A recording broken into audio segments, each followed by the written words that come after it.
نبا فاؤنڈیشن 5 سال سے لگاتار قرآنی و اسلامی علوم کی نشر و اشاعت میں مشغول ہے۔ گزشتہ 5 برسوں سے یہ فاؤنڈیشن مختلف قرآنی اور اسلامی سرگرمیوں میں مصروف ہے۔ 1. نبا قرآنی میگزین، نوجوانوں کے لیے ایک نفیس اور کلرفل میگزین جو صرف قرآنی علوم سے سرشار ہے۔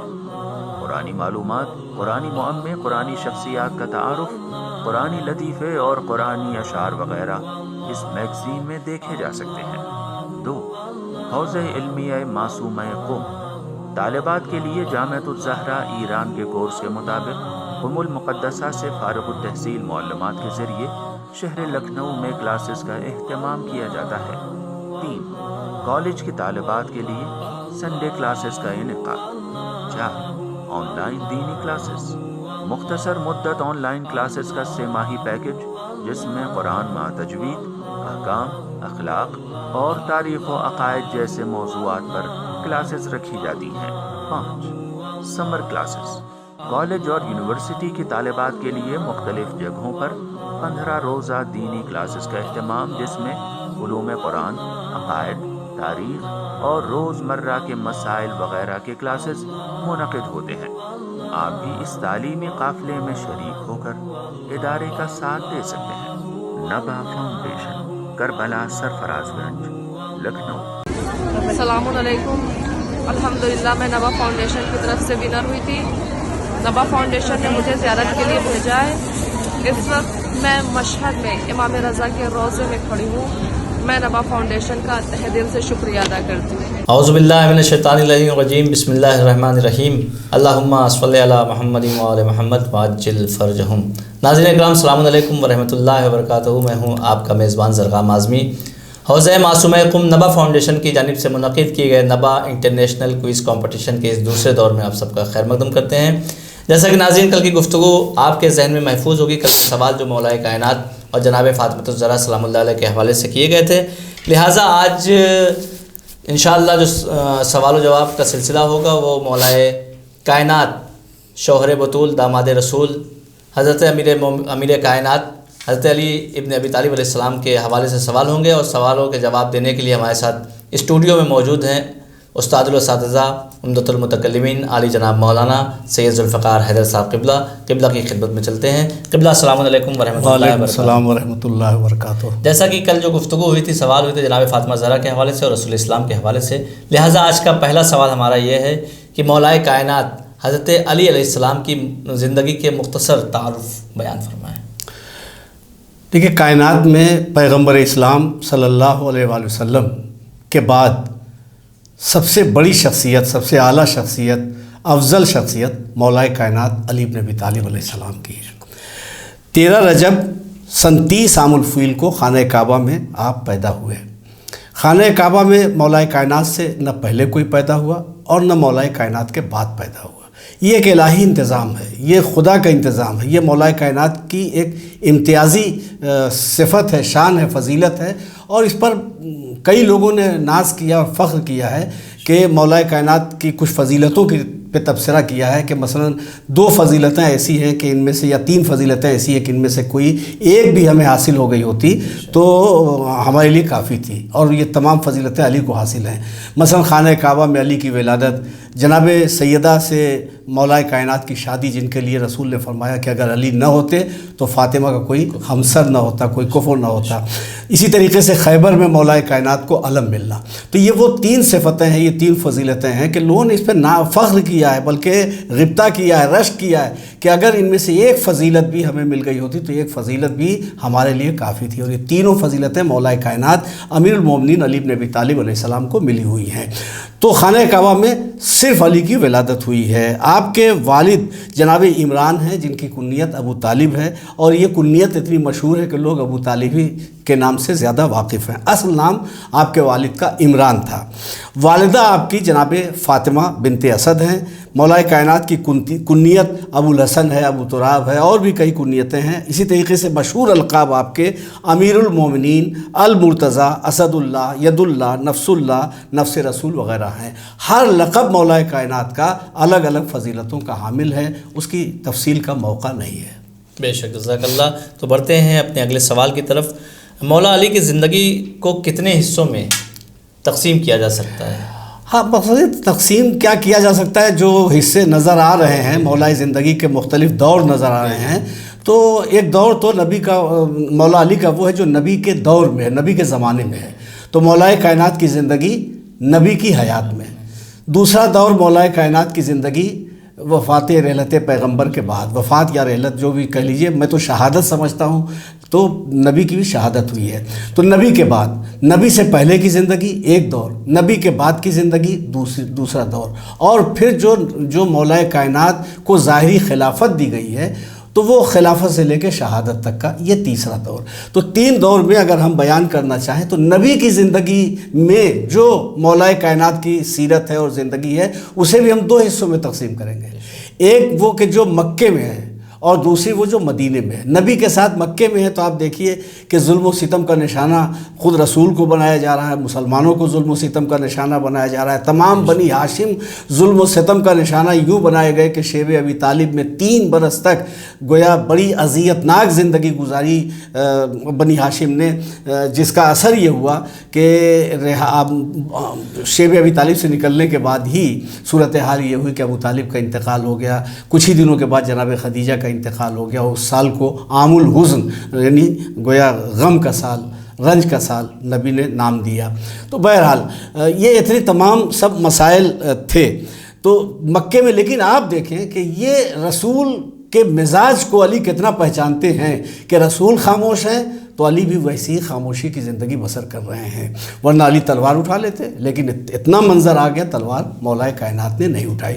تو رسول کے ساتھ مکی زندگی، جیسے رسول صبر کا مظاہرہ کر رہے ہیں ویسے ہی علی نے بھی صبر کا مظاہرہ کیا. اب اس کے بعد ہجرت درمیان میں آتی ہے کہ رسول مکہ چھوڑ رہے ہیں، علی کو اپنے بستر پہ سلا رہے ہیں. یہاں جو ایک بہت خاص بات ہم کہنا چاہتے ہیں وہ یہ کہ نبی کے پاس مشرکین مکہ کی امانتیں تھیں، کفار و مشرکین کی امانتیں تھیں.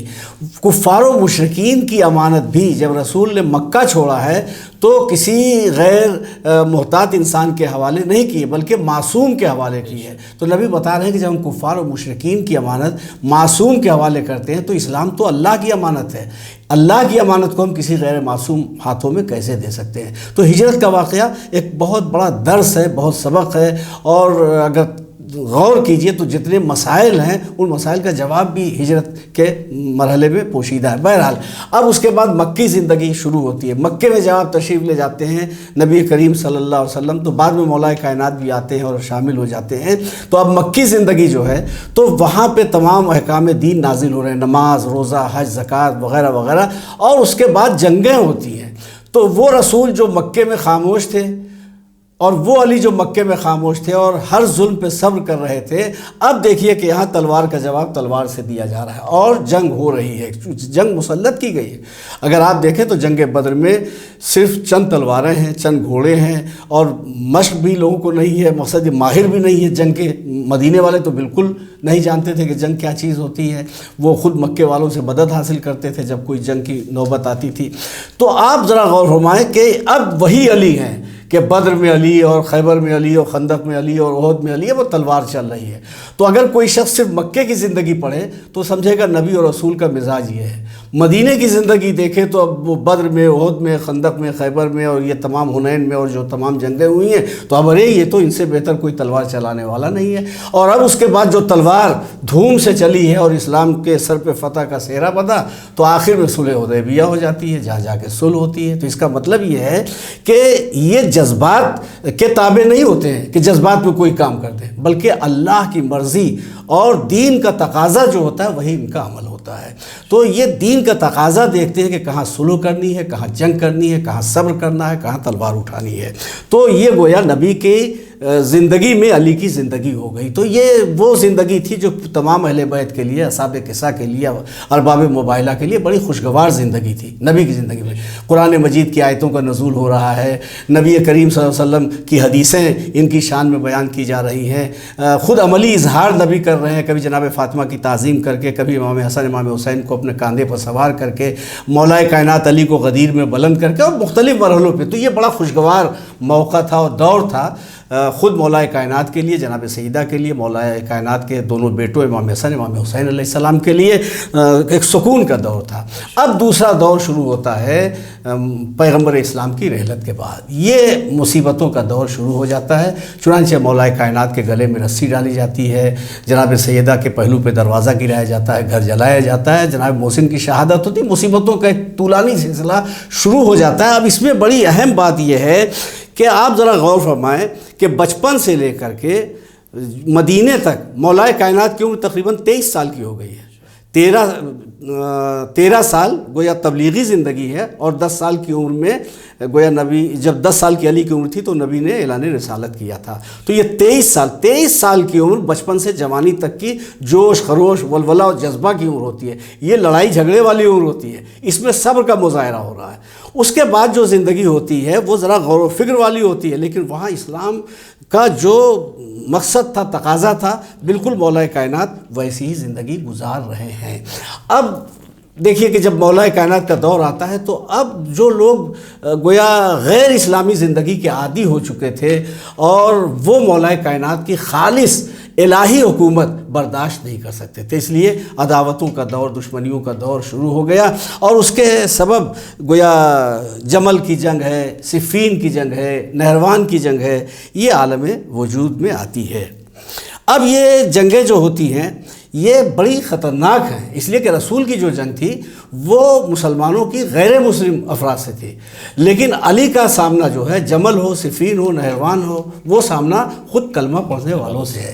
اب چونکہ رسول اپنی زندگی میں کہہ گئے تھے کہ علی تمہاری جنگ میری جنگ ہے، تمہاری صلح میری صلح ہے، تمہاری گویا ناجنگی میری ناجنگی ہے۔ صلح میں وہ تمام مرحلے، صلح تو جنگ کے بعد جو سمجھوتا اسے صلح کہتے ہیں، لیکن امن کا دور یعنی بالکل جنگ ہی نہ کی جائے، تو جو تم سے جنگ نہیں کرتا وہ مجھ سے جنگ نہیں کرتا، جو تم سے جنگ کرتا ہے وہ مجھ سے جنگ کرتا ہے، تو چہروں سے نقاب اٹھانا ضروری تھا۔ تو یہ 3 جنگیں ایسی ہیں کہ جو بہرحال اسلام کی تاریخ میں بڑی اہمیت رکھتی ہیں، یہاں تک کہ بہرحال دنیا پرست آپ کی عادلانہ اور خالص مذہبی حکومت کو برداشت نہ کر سکے، اور نتیجہ یہ ہوا کہ جمل، صفین اور نہروان جیسی خونریز جنگوں کے بعد یہ اب دیکھیے یہ جو ہے، یہ جنگیں جو ہوئی ہیں یہ 60 سال کی عمر میں ہوئی ہیں، مولا کائنات کی عمر 60 سال کی ہوئی ہے۔ اب یہ صرف معجزہ ہے علی کی زندگی کہ مکے میں جو بچپن سے لے کے جوانی تک کی عمر تھی وہاں صبر کر رہے ہیں، جبکہ یہ جنگ کی اور لڑنے بھرنے کی عمر ہوتی ہے، اور اس کے بعد پھر جب آتے ہیں مدینے تو وہاں پہ اپنے جوہر دکھاتے ہیں شجاعت کے، تاکہ لوگ کمزور نہ سمجھے کہ وہاں کمزوری تھی، مقصد یہ کہ اسلام کا جو تقاضا تھا ویسے عمل ہے۔ اب اس کے بعد آپ دیکھیے کہ 23 سال کی عمر میں ہجرت ہوتی ہے، جب علی 23 سال کے ہیں تو ہجرت ہوتی ہے۔ اب 23 سال کے بعد 10 سال کا عرصہ گزرتا ہے، یعنی علی کتنے سال کے ہو جاتے ہیں؟ 23 اور 10 33 سال۔ 33 سال کا جب مولا کائنات کا سن ہوتا ہے تو رسول خدا صلی اللہ علیہ وسلم کی رحلت ہو جاتی ہے۔ اب اس میں علی خاموش ہے، 33 برس کی عمر میں ابھی بھی لڑ سکتے ہیں، ابھی جنگ کے جوہر دکھائیں، خیبر، خندق، احد، بدر، حنین کی جنگیں ہوئی ہیں، لیکن اب علی خاموش ہیں 33 برس کی عمر سے، اور تقریباً 60 سال سے پہلے تک 25 برس تک مولا کائنات بالکل خاموش رہتے ہیں، ایک دم خاموش رہتے ہیں۔ اور جب تقریباً 60 سال عمر ہوتی ہے تو اب وہ جمل کی جنگ ہو رہی ہے اور صفین کی جنگ ہو رہی ہے۔ بتانا یہ ہے اب 60 سال کی عمر جنگ کی نہیں ہوتی، لیکن لوگوں کو خیبر خندق کی جنگیں یاد آ گئیں، تو علی نے بتایا ہمارے بازو کمزور نہیں ہے، ہماری تلوار زنگالود نہیں ہے، اسلام کا جب تقاضا ہوگا تو ہم خاموش رہیں گے، اسلام کا جب تقاضا ہوگا تو ہم تلوار اٹھائیں گے، اسلام کا تقاضا ہوگا تو جن ہاتھوں میں علم تھا انہی ہاتھوں میں قلم ہوگا۔ بہرحال نتیجہ یہ ہوا کہ عداوتوں کا سلسلہ اتنا بڑھا کہ 19 ماہ رمضان المبارک 40 ہجری کو صبح کے وقت آپ کے سر پہ ابن ملجم کی زہرآلود تلوار لگی، آپ زخمی ہوئے، اور 21 رمضان المبارک سن 40 ہجری کو آپ کی شہادت واقع ہوئی۔ اس وقت گویا ایک عجب ماحول تھا مسجد میں، آپ دیکھیں ذرا غور فرمائیں کہ کتنا مرحلہ عظیم ترین تھا کہ مولا زخمی حالت میں ہے اور امام حسن علیہ السلام نماز جماعت پڑھا رہے ہیں۔ یہ امام حسن علیہ السلام کی زندگی کی ابتدا ہوتی ہے۔ بہرحال نجف کی سرزمین پر آپ کا باوقار روضہ، مولا کائنات کا باوقار روضہ آج بھی زیارت گاہ خلائق و ملائک بنا ہوا ہے۔ بے شک، جزاک اللہ خطیب ممبر سلونی، عالم علم لدنی، مولا غدیر جناب امیر کے حوالے سے آپ سوال کے جواب سماعت کر رہے تھے. اب اگلا سوال قبلہ سے یہی ہے کہ مولا کائنات کے کچھ اقوال بیان فرمائیں جس سے ہمارے ناظرین کو. دیکھیں مولا کے تو بہت سے اقوال ہیں، نہج البلاغہ وغیرہ اور بھی تمام کتابوں میں مولا کائنات کے اقوال موجود ہیں. میں صرف چند اقوال آپ کی خدمت میں پیش کرتا ہوں جس سے مطلب ہماری زندگی پہ اس کا اثر ہو. اگر خالی ہم چند اقوال پہ عمل کریں تو ہماری زندگی آراستہ ہو سکتی ہے. مولا کیا فرماتے ہیں؟ دوسروں کے غلام نہ بنو جبکہ خدا نے تمہیں، دوسروں کے غلام نہ بنو جبکہ خدا نے تمہیں آزاد پیدا کیا ہے. ہم کبھی بیڑی کے غلام ہوتے ہیں، سگریٹ کے غلام ہوتے ہیں، تمباکو کے غلام ہوتے ہیں، عادتوں کے غلام ہوتے ہیں، انسانوں کے غلام ہوتے ہیں، حالات اور ماحول کے غلام ہوتے ہیں. مولا کیا فرما رہے ہیں؟ دوسروں کے غلام نہ بنو، خدا نے تمہیں آزاد کیا ہے. تو جو خدا کا اطاعت گزار ہوگا، جو خدا کا فرما بردار ہوگا، اسے کسی اور کی غلامی قبول کرنے کی ضرورت نہیں ہوگی. اسی طریقے سے مولا کائنات نے فرمایا کہ ہر شخص کی قدر و قیمت اس کی نیکیوں سے وابستہ ہوتی ہے. یہ نہیں کہ میرا تعلق فلاں خاندان سے ہے، یا میرے پاس اتنی دولت ہے، یا میرا مکان اتنا شاندار ہے، یا میرے پاس فرسٹ کلاس کی گاڑی موجود ہے. اس سے انسان کی قدر و قیمت نہیں. انسان کی قدر و قیمت اس کی نیکیوں سے وابستہ ہے. جیسا کام انجام دیتا ہے ویسے ہی اس کی قیمت ہوتی ہے. بہار الانوار میں مولا کا یہ قول ہے.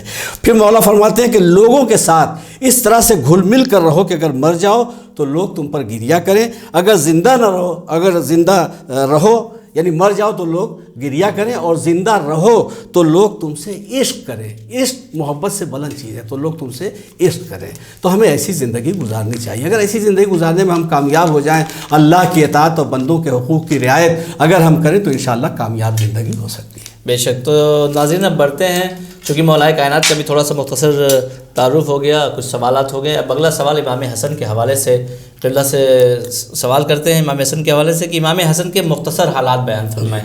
دیکھیے امام حسن اسلام کی ولادت اہل بیت کے گھرانے میں، رسول کے گھرانے میں ایک بہت بڑی خوشی کا سبب تھی. اس لیے کہ ابتر کا تانا ابھی تک تھا. جناب سیدہ کی ولادت ہوئی تو عرب سوچ رہے تھے کہ ایک بیٹی ہے، بیٹی کے ذریعے سے کیا ہوگا، یہ ان کا مشن کیا قائم رہے گا. لیکن جب امام حسن اسلام کی ولادت ہوئی تو یہ تانا ابتر کا مکمل جواب تھا. تو یہ بہت بڑی خوشی نبی کریم کے لیے، مولا کائنات کے لیے، جناب سیدہ کے لیے، اس گھرانے کے لیے، اور دشمنان اسلام کے لیے ایک بہت بڑا اذیتناک لمحہ یہ تھا. ایک تماچا تھا ان کے طنز اور تانے کے رخسار پر. تو 15 رمضان المبارک سن 3 ہجری بمقام مدینہ منورہ امام حسن علیہ السلام کی ولادت ہوتی ہے. آپ کا نام حسن ہے، مشہور القاب مجتبیٰ، سبط اکبر، کنیت ابو محمد ہے. امام حسن علیہ السلام کے متعلق سب سے بڑی بات یہ ہے کہ علی جیسا باپ، جناب فاطمہ جیسی ماں، اور رسول اسلام جیسا نانا، اور خود جوانان جنت کے سردار ہیں. بعد میں اس فضیلت میں امام حسین اسلام شریک ہوتے ہیں. یہ پہلا بچہ ہے جو خود بھی معصوم ہے، ماں بھی معصومہ ہے، باپ بھی معصوم ہے، نانا بھی معصوم ہے. بے شک. جزاک اللہ. تو ناظرین بڑھتے اپنے اگلے سوال کی طرف کہ امام حسن کی زندگی کے مختلف دور پہ روشنی ڈالیں. جی دیکھیے امام حسن اسلام کی زندگی کو بھی 3 دور میں تقسیم کیا جا سکتا ہے، 3 ادوار میں تقسیم کیا جا سکتا ہے. ایک زمانہ رسول، دوسرا رسول کے بعد اپنے پدر بزرگوار کے سائے میں رہے، مولا کائنات کی شہادت کے بعد خود آپ کا زمانہ امامت. تو میں نے اس سے پہلے بیان کیا تھا کہ رسول کی زندگی تک مولا علی، جناب فاطمہ، امام حسن، امام حسین سب کی زندگیاں بڑی خوشگوار تھیں اور فضیلتوں کے اظہار کا یہ دور تھا. بعد میں مصیبتوں کا دور آیا ہے. پیغمبر اسلام صلی اللہ علیہ وآلہ وسلم کی شہادت 28 صفر 11 ہجری کو ہوتی ہے، اور کچھ ہی دنوں کے بعد آپ کی مادر گرامی جناب سیدہ صلوات اللہ علیہ کی بھی شہادت 3 جمادی الثانیہ سن 11 ہجری کو ہو جاتی ہے. تو گویا نانا کی شفقتوں کے سائے سے اور ماں کی شفقتوں کے سائے سے 11 ہجری میں محروم ہو گئے. تو 11 ہجری تک کا ایک دور یہ ہے. اب 11 ہجری کے بعد سے 40 ہجری تک اپنے پدر بزرگوار مولا کائنات علی کے زیر سایہ رہے، اور وہ تمام مصیبتیں دیکھیں جو جناب سیدہ کے دروازے پر مسلمان آ گئے، لکڑی لے کے آئے، دروازہ جلا، جناب سیدہ کے پہلو پہ گرا، جناب محسن کی شہادت ہوئی، مولا کائنات کے گلے میں رسی ڈالی گئی، حقوق جناب سیدہ اور جناب مولا کائنات کے پامال ہوئے اور چھینے گئے، اور تمام مسلسل نشانۂ ظلم و ستم بنایا گیا. وہ سارے مناظر گویا امام حسن اپنی آنکھوں سے دیکھ رہے تھے. یہاں تک کہ جمل اور نہروان اور صفین کی جو جنگیں ہوئی ہیں یہ جنگیں بھی امام نے دیکھی, اور صرف دیکھی نہیں بلکہ ان جنگوں میں امام نے اپنی شجاعت کے جوہر دکھائے. تو یہ اتنا عرصہ وہ تھا کہ جس عرصے میں لوگوں کے سامنے امام حسن کی زندگی کھل کر ابھر کر سامنے آ گئی تھی کہ یہ کمزور نہیں ہے, یہ بزدل نہیں ہے. انہوں نے جو آگے چل کر کے صلح کی ہے تو ایسا نہیں کہ ان کے بازوؤں میں طاقت نہیں تھی, بلکہ جمل میں اور صفین میں جو جنگ کے جوہر دکھائے ہیں تاریخ میں لوگوں کو حیدر کرار کی یاد آ گئی ہے کہ واقعی یہ حسن کے فرزند ہیں, یہ رسول کے فرزند ہیں. تو یہ اتنی عمر جو امام حسن علیہ السلام کی گزری ہے اس میں امام حسن کی زندگی, ان کا اخلاق, ان کی سیرت, ان کا عدل, ان کی سخاوت, ان کی عبادت اور جو اخلاق ہے, ساری خصوصیتیں اور خوبیاں لوگوں کے سامنے آ گئے. اور ایک بات ہم مختصر طور پر بتا دیں کہ جتنے اعلیٰ صفات کا ہم تصور کر سکتے ہیں اس سے بھی کہیں زیادہ اعلیٰ صفات چہاردہ معصومین میں پائے جاتے تھے جنہیں الفاظ میں بیان نہیں کیا جا سکتا. تو 11 ہجری تک رسول کی زندگی کا پہلا دور, 11 ہجری سے 40 ہجری تک گویا امام مولا کائنات کی زندگی میں باپ کے زیر سایہ رہے یہ دور. 40 ہجری میں جب مولا کائنات کو 19 رمضان مبارک کو ضربت لگتی ہے اور 21 رمضان کو آپ کی شہادت ہو جاتی ہے تو 21 رمضان سے آپ کی امامت کا سلسلہ شروع ہوتا ہے. اب یہ تیسرا دور جو ہے وہ آپ کی امامت کا ہے. تیسرا دور وہ ہے کہ آپ ذرا غور فرمائیں کہ مولا کائنات کی شہادت کے بعد بڑا سخت مرحلہ تھا, بہت سخت مرحلہ تھا مولا کائنات کی شہادت کے بعد. پہلی منزل تو یہ ہے کہ 40,000 افراد نے تقریباً مولا کی شہادت کے بعد آپ کی بیعت کی. تو 40,000 افراد نے بیعت کی, لیکن صرف 4 ماہ کے بعد صرف 10 یا 12 باوفا افراد رہ گئے. اس میں حیرت نہیں کرنا چاہیے. کیوں؟ اس لیے کہ رسول نے اپنی رحلت یا شہادت سے کچھ دنوں پہلے غدیر کا اعلان کیا تھا. غدیر 18 ذی الحجہ کا اعلان ہوا ہے اور نبی کی رحلت 28 صفر کو ہوتی ہے. یعنی ذی الحجہ کا مہینہ گزرا, محرم کا مہینہ آیا, صفر کا مہینہ آیا. صرف اتنے دنوں میں کہاں 1.25 لاکھ مسلمانوں کا مجمع تھا اور کہاں رسول کے جنازے میں صرف 9, 11, 13 بس اتنے ہی افراد شریک تھے. تو کہاں 1.25 لاکھ کا مجمع اور کہاں یہ چند افراد. تو بالکل وہی حال ہمیں امام حسن اسلام کے بھی نظر آتا ہے کہ 40,000 افراد نے امام کی بیعت کی تھی, لیکن 4 ماہ کے بعد صرف 10-12 باوفا افراد امام کے ساتھ رہ گئے. اب ہوا کیا کہ امیر شام معاویہ نے لوگوں کو خرید لیا, دولت کے ذریعے سے ڈرایا, دھمکایا, جو بھی طریقہ اختیار کر سکتے تھے. تو لوگوں کو امام حسن علیہ السلام سے علیحدہ کیا, ذہنی طور پر, فکری طور پر. اس میں بہت سے وہ لوگ تھے جو منافق بھی تھے, جو حسن کے قریب تھے, لیکن دل ان کا معاویہ کی طرف تھا. یہاں تک کہ انہوں نے خط لکھا کہ امیر شام اگر آپ کہیں تو ہم حسن کو گرفتار کر کے آپ کے یہاں بھیج دیں, آپ کے حوالے کر دیں. اب ایسی حالت میں کوئی دوسرا چارہ نہیں تھا کہ امام حسن اسلام صلح کر کے ان چند افراد کی جان بچا لیتے کہ جو باوفا تھے.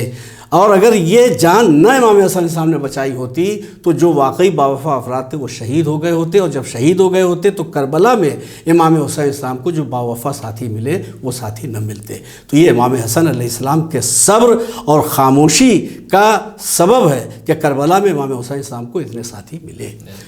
بے شک, جزاک اللہ. تو اب ناظرین بڑھتے اپنے آخری سوال کی طرف کہ امام حسن پر ایک الزام ہے معاذ اللہ آپ کثرت سے شادیاں کیا کرتے تھے اور بعد میں طلاق دے دیا کرتے تھے. جی دیکھیے, اصل میں دنیا کے لیے ایک پریشانی کا سبب یہ ہے کہ چہاردہ معصومین علیہم السلام میں سے قاتل بھی ان کی کوئی خطا پیش کرنے میں کامیاب نہیں ہو سکے.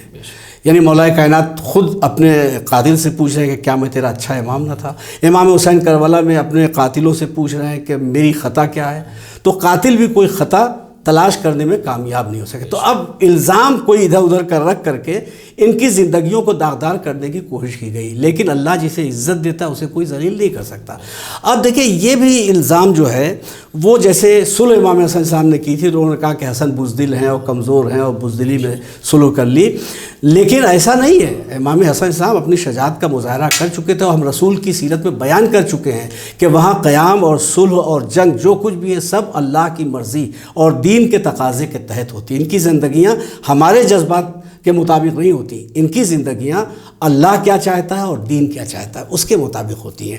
تو اب دیکھیے ہوا کیا کہ پہلے تو صلح کے خلاف مختلف الزامات رکھے، لیکن اس الزام کا کوئی اثر نہیں ہوا، اس لیے کہ لوگ کھلی آنکھوں سے دیکھ رہے تھے کہ معاویہ کی زندگی کیا ہے اور امام حسن کی زندگی کیا ہے۔ اب ایک الزام یہ رکھا کہ وہ کثرت سے شادیاں کرتے تھے۔ اچھا، تو کثرت سے شادیاں کرتے تھے تو پہلی بات تو یہ ہے کہ اگر آپ ذرا غور فرمائیں کہ کسی شخص کی بیٹی کی شادی اگر وزیر اعلیٰ سے ہو جائے، چیف منسٹر سے ہو جائے، تو وہ کسی کو جینے نہیں دے گا، ایک ایک کو بتائے گا ہماری بیٹی کی شادی وزیر اعلیٰ سے ہوئی ہے۔ امام حسن علیہ السلام جنت کے سردار ہیں، الحسن والحسین و سیدہ شباب اہل الجنہ، تو جن کی بیٹیوں کا رشتہ ایک ہی دن کے لیے ہوا ہو، ایک ہی گھنٹے کے لیے ہوا ہو، انہیں تو ناز کرنا چاہیے تھا، فخر کرنا چاہیے تھا اور ان کے نام تاریخ میں آنے چاہیے تھے۔ تو یہ اتنا تو مورخ لکھتا ہے کہ بہت زیادہ شادیاں کرتے تھے اور کثرت سے عقد کرتے تھے، نکاح کرتے تھے، کثرت سے طلاق دیتے تھے، مگر ان بیویوں کا نام تاریخ میں ہونا چاہیے، کس خاندان سے تعلق تھا، کس قبیلے سے تعلق تھا، کتنے دنوں تک زوجیت میں رہی، کب نکاح ہوا، کب طلاق، کوئی تفصیل نہیں موجود ہے۔ تاریخ کا مطالعہ کیجئے تو مختلف اوقات میں امام حسن علیہ السلام کی صرف 9 بیویوں کے نام ملتے ہیں، مختلف اوقات میں 9 بیویوں کے نام ملتے ہیں۔ اچھا، یہ الزام کیوں رکھا گیا؟ اموی سلطنت نے یہ الزام رکھا کیوں؟ اصل میں امام حسن علیہ السلام کو شہید کرنے کے لیے امام حسن کی ایک زوجہ کو ذریعہ بنایا گیا۔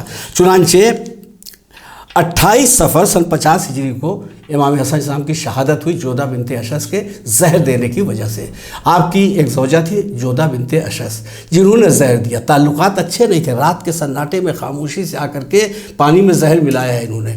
تو دیکھیے، اگر امام حسن شادی اور طلاق کے عادی ہوتے کہ نکاح کریں اور طلاق دیں تو سب سے پہلے تو انہیں یہ چاہیے تھا کہ جودہ بنت اشعث کو طلاق دے دیتے، لیکن جودہ بنت اشعث کی موجودگی خود اس بات کی دلیل ہے کہ امام حسن طلاق اگر دیتے بھی تھے تو بہت ہی آخری منزل میں، جبکہ طلاق کے علاوہ کوئی صورت تو، ورنہ جودہ بنت اشعث کو طلاق دے سکتے تھے۔ جب جودہ کو طلاق نہیں دیا تو کسی اور کو طلاق کیا دیں گے؟ تو چونکہ ایک بیوی کو ذریعہ بنایا، وسیلہ بنایا زہر دینے کا، لہٰذا یہ الزام رکھا گیا کہ یہ کثرت سے شادیاں کرتے تھے اور طلاق دے دیا کرتے تھے۔ بیویاں بدگمان رہتی تھی کہ پتہ نہیں کب ہمیں طلاق دے دیں، کب ان کے رشتے زوجیت سے ہم الگ ہو جائیں۔ اس بدگمانی کے طور پہ بہت سی بیویاں تھیں جو انتظار میں تھی کہ ہمیں موقع ملے تو ہم ان کے رشتے حیاتی کو منقطع کر دیں کہ نہ یہ شادی کریں نہ طلاق دیں۔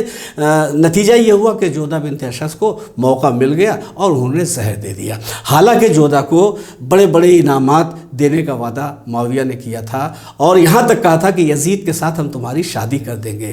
جب امام حسن علیہ السلام کو زہر دے دیا، امام حسن علیہ السلام شہید ہو گئے، تو اب یہ جب پہنچی، اور ایک روایت میں تو یہ ہے کہ اسے گویا اسیر کر کے، قید کر کے معاویہ کے یہاں بھیجا گیا، اور اس کے بعد اب وہ تمام مرحلے ہیں اس میں ہم جانا نہیں چاہتے، مگر اتنا ہے کہ جب جودہ نے کہا کہ جو وعدہ آپ نے کیا تھا وہ وفا کیجئے، تو ایک جملہ کہا جو ہر دور کے بے وفا لوگوں کے لیے توجہ کے قابل ہے۔ معاویہ نے کہا، جب تو حسن جیسے شوہر کی وفادار نہ ہو سکی تو میرے بیٹے یزید کی وفادار کیا ہوگی؟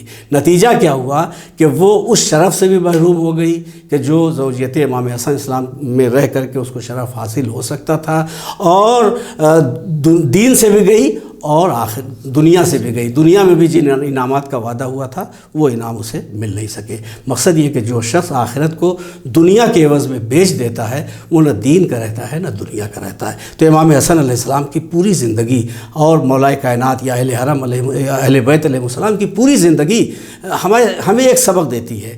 دیکھیں، ہم لوگ کیا کہتے ہیں، ارے صاحب ہمارے خلاف ماحول ہے۔ ہمارے اماموں نے یہ بتایا کہ اگر تمہاری زندگی تمہارے مزاج کے خلاف ماحول ہو تو دشمنوں کے ماحول میں، مزاج کے خلاف ماحول میں زندگی کیسے بسر کی جا سکتی ہے؟ تلوار کا سامنا کرنا آسان ہے، تیر کا سامنا کرنا آسان ہے، زہر پی کے مر جانا آسان ہے، ناقدروں کے درمیان جینا بہت مشکل ہے۔ اہل بیت کی زندگی کا سب سے بڑا معجزہ یہ ہے کہ ناقدروں کے درمیان رہ کر آپ نے زندگیاں گزاری ہیں۔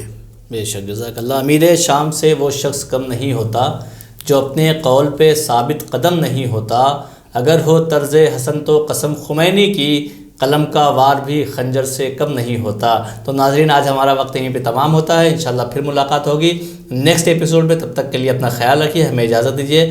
خدا حافظ، السلام علیکم ورحمۃ اللہ وبرکاتہ۔ خدا حافظ۔ بسم اللہ الرحمن الرحیم۔ محترم ناظرین السلام علیکم ورحمۃ اللہ۔ نوا فاؤنڈیشن کی جانب سے بہترین دینی تعلیم کا سلسلہ معصومہ قوم face to face international on line classes کے ذریعہ پوری دنیا میں جاری و ساری ہے۔ الحمدللہ بچے بڑے مرد و خواتین سب کے الگ الگ لیولز اور الگ الگ کورسز ہیں۔ چلڈرن کلاسز میں ایکسپرٹ ٹیچرز کے ذریعے اردو، عربک، احکام، ترجمہ قرآن، دینیات، تجوید، قرات قرآن، حفظ، اخلاق، دعا اور خطابت سکھائی جاتی ہے۔ بڑے لوگوں کے لیے کلاسز میں تجوید قرآن، نہج البلاغہ، حسن تلاوت، ترجمہ و تفسیر قرآن، احکام، عقائد، خطابت، دعا اور تاریخ جیسے اہم موضوعات کی تعلیم دی جاتی ہے۔ سارے سرٹیفکیٹ المصطفیٰ انٹرنیشنل یونیورسٹی کی جانب سے دیے جاتے ہیں۔